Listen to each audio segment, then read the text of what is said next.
76 साली आमच्या इथे रिनोव्हेशन म्हणून मोठं दत्तमंदिर झालं आणि त्याच्यानंतर आम्ही 2002मध्ये त्याचं खूप मोठं रिनोव्हेशन करून खूप मोठा हॉल आणि व्यवस्थितरित्या त्याचं छान करून घेतलं, सौंदर्यीकरण डेव्हलपमेंट केलं.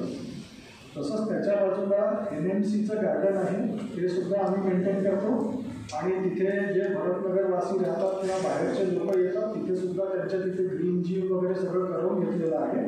आणि या सगळ्याच्या करता जी काही मेहनत लागते ती आम्ही करायचा प्रयत्न करतो.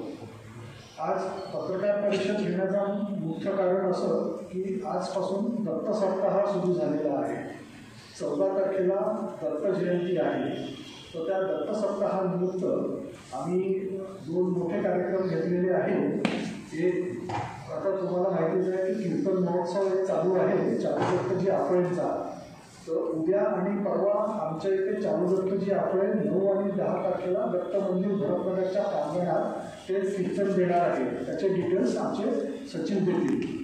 अहिल्यानगरचे जे कथाकथन करणार आहे त्याचंसुद्धा डिटेल्स देतील. त्याच्यानंतर पाऊल भजन आहे आणि बाकीचे पुष्कळसे कार्यक्रम आहेत. तर जे कार्यक्रमाचे डिटेल्स आहेत ते तुम्हाला दिलेच आहे, पण मी माझ्या सचिवांना आमचे जे भरतनगर नागरिक मंडळाचे सचिव श्री अरुण उजरकर त्यांना विनंती करतो की ते तुम्हाला डिटेल देतील. नागपुरामध्ये बरेच ठिकाणी आपण ॲडव्हर्टाईजमेंट केलेली आहे, बोर्ड लागलेले आहेत, बॅनर्स लागलेले आहेत. हे आव्हान करण्याच्या ठिकाणी कार्यक्रम करत असतात, कीर्तन करत असतात. त्याच्यातही उद्बोधन किंवा संबोधन जे म्हणून त्या दृष्टीने सुद्धा ते फार प्रसिद्ध आहेत महाराष्ट्रामध्ये आणि बाहेरसुद्धा बाहेरच्या प्रदेशामध्ये पण ते जात असतात.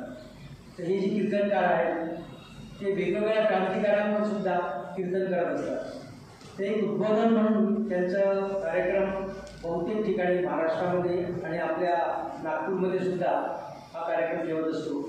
याच निमित्ताने आम्ही या उद्देशाने या दत्त जयंती उत्सवामध्ये आम्ही त्यांना बोलवलेलं आहे. तर पहिल्या दिवशी 9 तारखेला ते संत कान्होबाचा या विषयावर कीर्तन करणार आहेत आणि दुसऱ्या दिवशी 10 तारखेला त्यांचं शिवचरित्र या विषयावर ते कीर्तन करणार आहेत.